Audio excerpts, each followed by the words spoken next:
In today's video, I'm going to teach you how to add guests in Asana the easiest way. Whether you're new to Asana or just looking to enhance your collaborative skills, learning how to efficiently add guests is a fundamental step to streamline your workflow and make your project management more flexible.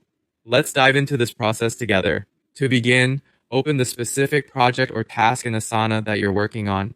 It's important to start from the right place, as this ensures you're adding a guest directly to the correct workflow.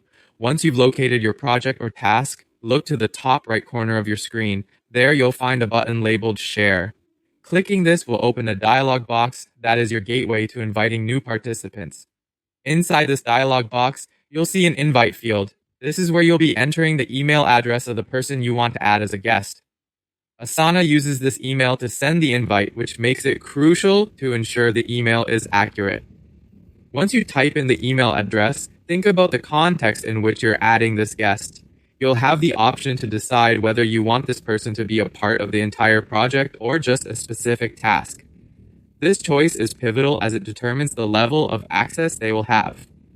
If the guest input is needed across multiple tasks and threads, it's advisable to add them to the whole project.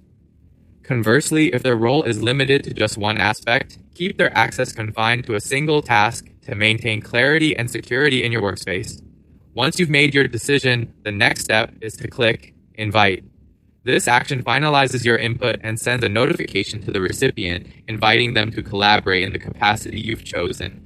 This easy and straightforward method not only facilitates seamless collaboration, but also empowers you to manage who gets access to sensitive and critical project information. And there you have it, a simple yet effective way of adding guests in Asana. This functionality is a powerful tool that can transform and enhance how your team works together, inviting fresh perspectives and skills when they're most needed. As you make use of this feature, remember that effective communication and clarity on permission levels can make all the difference in maintaining an efficient and secure work environment. I hope this guide helps you navigate Asana with confidence and ease. Thank you for joining me today, and may your projects be even more successful with this newfound capability.